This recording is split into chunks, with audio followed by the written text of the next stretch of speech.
kayegbo ni ìròyìn. Ìròyìn kayegbo, ìròyìn kayegbo, ìròyìn kayegbo, ìròyìn kayegbo. Ẹ kú dédé àsìkò yìí ní gbogbo ibi tí ẹ ti ń gbọ́ mi.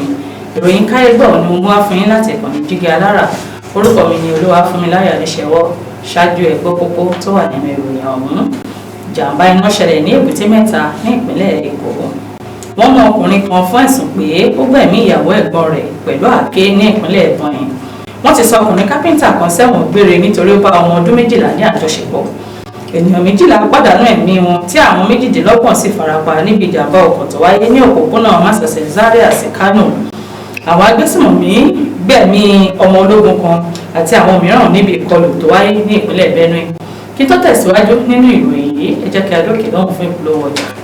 Tẹlifíṣàn kan àrà ọ̀tọ̀ tí aráyé fẹ́. Prison 24 TV láyé sọ. Àtúntò àrèrè pàkó yìí bàbá màgánà àǹfààní ńlá ló wọlé tọ̀ wá wáyé o. Àǹfààní láti darapọ̀ mọ́ iléeṣẹ́ amóhùnmáwòrán àti rédíò orí ẹ̀rọ ayélujára kan nílẹ̀ yìí. Prison 24 TV Jígí Alára rédíò tó kalẹ̀ ká sílùú Ìbàdàn. Iléeṣẹ́ tẹlifíṣàn tí wọ́n mọ̀ mọ́ àwọn ètò àtàtà lóríṣiríṣi ni. Àǹfààní ńlá rèé o fún gbogbo ẹni tó ní ẹ̀bùn àti ọgbọ́n àtinúdá láti wá fi ẹ̀bùn tiyín náà hàn. Kẹ́yìn náà lè di ìlúmọ̀ọ́ká gbóhùnsáfẹ́fẹ́. Akọ́ṣẹ́mọṣẹ́ agbóhùnsáfẹ́fẹ́ lédè Yorùbá pọ́nbélé àti Gẹ̀ẹ́sì ni wọ́n ní. Tàbí akọ̀ròyìn àti akàròyìn eré ìdárayá àti bẹ́ẹ̀ bẹ́ẹ̀ lọ lédè Yorùbá àtèdè Gẹ̀ẹ́sì. Ayàwòrán cameraman. Aṣọ àwòrán pọ̀ editor. Onímọ̀ nípa ìwádìí ìtàn documentary researcher. Onímọ̀ nípa ìpolongo ọjà lójú òpó ayélujára. E-marketer àti akọ̀wé secretary. Àǹfààní tún wà fún ẹni tí ò tí ì máa gbóhùnsáfẹ́fẹ́ ya àwòrán so àwòrán pọ̀ àti bẹ́ẹ̀ bẹ́ẹ̀ lọ ṣùgbọ́n tó gbàgbọ́ wípé o lè kọ́ṣẹ́mọṣẹ́ lórí ẹ̀. Àwọn nọ́mbàs wọ̀nyí ni kẹ́ ẹ pè fẹ́kúnrẹ́rẹ́ àlàyé o 0705 058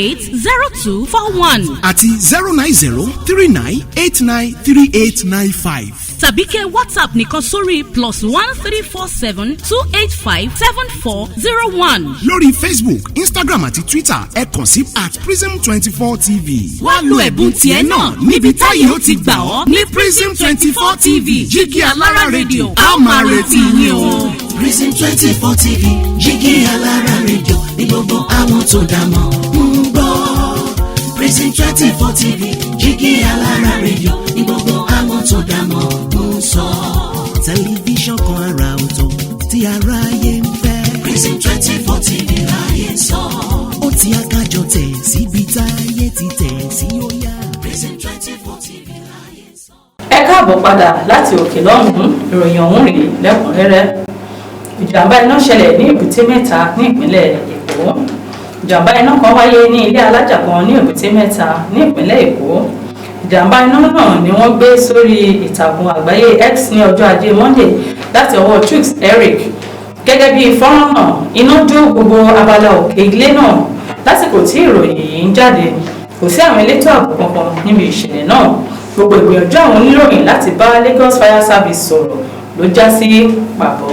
Wọ́n mú ọkùnrin kan fún ẹ̀sùn pé ó gbẹ̀mí ìyàwó ẹ̀gbọ́n rẹ̀ pẹ̀lú àáké ní ìpínlẹ̀ Ebonyi. Iléeṣẹ́ ọlọ́pàá ti mú ọkùnrin kan ẹni ọdún 61 Moses Nweze fún ẹ̀sùn pé ó gbẹ̀mí ìyàwó ẹ̀gbọ́n rẹ̀ Mary Nwomege tí wọ́n pè ní ìyàwó ẹ̀gbọ́n rẹ̀. Ni wọ́n ní Nweze gbẹ̀mí rẹ̀ ní ọjọ́ 24 oṣù kejì ọdún 2024. Lẹ́yìn tí wọ́n mú Nweze ni wọ́n fojú rẹ̀ bá ilé-ẹjọ́ magistrate ní ọjọ́ Ajé Monday. Eze Chinagoro tí ó jẹ́ ọlọ́pàá tó wọ̀ lọ sí ilé-ẹjọ́ sọ fún wọn pé Nweze ló mú àáké tí ó fi ṣá àyà Nwoge ní orí níbi tí ó ti ń dáná. Ọlọ́pàá náà fi kún pé Nweze ti ṣe ẹ̀ṣẹ̀ tó ní ìjìyà lábẹ́ òfin ti ìpínlẹ̀ Ebonyi ti ọdún 2009. Lẹ́yìn ẹ̀sùn tí wọ́n kà sí Nweze lẹ́sẹ̀ ní adájọ́ májísírèètì ọ̀hún Lillian Ogodo wá ní àwọn kò tí ì lè dá ẹjọ́ náà báyìí. Ó wá ní kí wọ́n fi Nweze sí ọgbà ẹ̀wọ̀n ní Abakaliki, ìyẹn Abakaliki Correctional Service, tí ó sì ní kí wọ́n gbé ìwé ẹ̀sùn rẹ̀ sọ́wọ́ sí ẹ̀ka ìdájọ́ fún ìgbésẹ̀ tó kàn. Wọ́n ti sọ ọkùnrin kápẹ́ńtà kan sẹ́wọ̀n gbére nítorí ó bá ọmọ ọdún 12 ní àjọṣepọ̀. Lagos State Sexual Offences and Domestic Violence Court tí ó kalẹ̀ sí Ìkẹjà ní ọjọ́ Ajé Monday ti sọ ọkùnrin kan ẹni ọdún 79 tí ó jẹ́ kápẹ́ńtà Ọlágbadé Jeremiah sí ẹ̀wọ̀n gbére lórí ẹ̀sùn pé ó fipá bá ọmọ ọdún 12 ní àjọṣepọ̀. adájọ́ àgbà Abíọ́lá Ṣọládòye ní ẹni tó wọ́ ọkùnrin náà wá sí ilé ẹjọ́ fi ìdí ẹ̀sùn náà múlẹ̀ nígbà tí yóò máa gbé ìdájọ́ rẹ̀ kalẹ̀.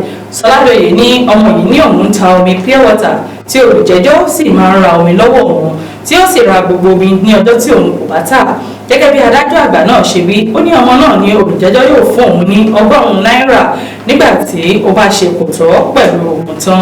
Ó ní gbogbo ohun tí ọmọ náà sọ ló papọ̀ mọ́ ohun tí ọlọ́pàá tó taari rẹ̀ wá sí ilé ẹjọ́ tí ó kà sí lẹ́sẹ̀ tí ó sì ní gbogbo ẹ̀rí tí wọ́n lò ló tako olùjẹ́jọ́ tí ó sì jẹ̀bi ẹ̀sùn tí wọ́n fi kàn án. Ìdí nìyí tí ó sì fi sọ sí ẹ̀wọ̀n gbére. Ó wá níbi kí wọ́n kọ orúkọ rẹ̀ sínú ìwé tí wọ́n máa ń kọ orúkọ àwọn tó bá ní àjọṣepọ̀ kò tọ́ pẹ̀lú àwọn ènìyàn tó jẹ́ ti ìpínlẹ̀ Èkó kí wọ́n kọ orúkọ rẹ̀ sí i. Ènìyàn 12 pàdánù ẹ̀mí wọn tí àwọn 28 sì farapa níbi ìjàmbá ọkọ̀ tó wáyé ní òpópónà másọ̀sẹ̀ Zaria sí Kano. Ìròyìn kan tí kò dùn mọ́ ènìyàn nínú wáyé ní ọjọ́ Ajé Monday níbi tí ìjàmbá kan ti wáyé lórí ọkọ̀ kan tí nọ́mbà rẹ̀ jẹ́ KTG 454ZZ ní òpópónà másọ̀sẹ̀ Zaria sí Kano tí ó gbẹ̀mí ènìyàn tí kò dín ní 12 tí àwọn 28 sì farapa. Àjọ ẹ̀ṣọ́ ojú pópó Federal Road Safety Corps fìdí ìṣẹ̀lẹ̀ náà múlẹ̀. Wọ́n ní ìjàmbá náà ló ṣẹlẹ̀ ní abúlé Tasha Ìyárí ní aago 8:16 alẹ́ ọjọ́ Ajé Monday ní èyí tí àjọ FRSC ní yíya ọkọ̀ sílẹ̀ níbi tí kò tọ́, eré àsápajúdé àti ẹrù àpójù òun ni ó fa ìjàmbá ọkọ̀ ọ̀hún. Ìwádìí fi hàn pé àwọn ènìyàn 40 ló wà níbi tí ìjàmbá náà ti ṣẹlẹ̀, 28 farapa tí àwọn 12 tí wọ́n sì pàdánù ẹ̀mí wọn. Àwọn tí wọ́n farapa ni wọ́n ti gbé lọ sí ilé ìwòsàn Marafi General Hospital fún ìtọ́jú. Àwọn agbésùnmọ̀mí gbẹ̀mí ọmọ ológun àti àwọn mìíràn níbi ìkọlù tó wáyé ní ìpínlẹ̀ Benue. Ọ̀gọ̀rọ̀ ènìyàn nínú èyí tí a ti rí ọmọ ológun kan ni wọ́n ti pàdánù ẹ̀mí wọn láti ọwọ́ àwọn afurasí agbébọn tó wáyé ní ìjọba ìbílẹ̀ Kwande àti Apa ní ìpínlẹ̀ Benue. Ìkọlù náà wáyé láàrin ọjọ́ àbámẹ́ta sátidé àti ọjọ́ àìkú Sunday ní agbègbè Udedeko. Ọ̀pọ̀ ènìyàn ló pàdánù ẹ̀mí wọn tí ọ̀pọ̀ sì ti di àwátì níbi ìkọlù tó wáyé ní Udedeko ní Kwande. Adarí ikọ̀ Operation Wild Stroke Major General Sunday Egbino wáyé tó bá àwọn oníròyìn sọ̀rọ̀ ní Makurdi ní ọjọ́ Ajé Monday fìdí ìpànìyàn náà múlẹ̀ tí ó sì ní wọ́n gbẹ̀mí ọmọ ológun kan tí mìíràn sì farapa. Oníjù báyìí lọ fún ìròyìn káyégbọ́ fún ti tòní. Orúkọ mi lẹ́ẹ̀kan sí òun ni Olúwafúnmiláyọ̀ Adéṣẹ́wọ́. Káfíńrè pàdé. Kayegbo ni ìròyìn. Ìròyìn kayegbo, ìròyìn kayegbo, ìròyìn kayegbo.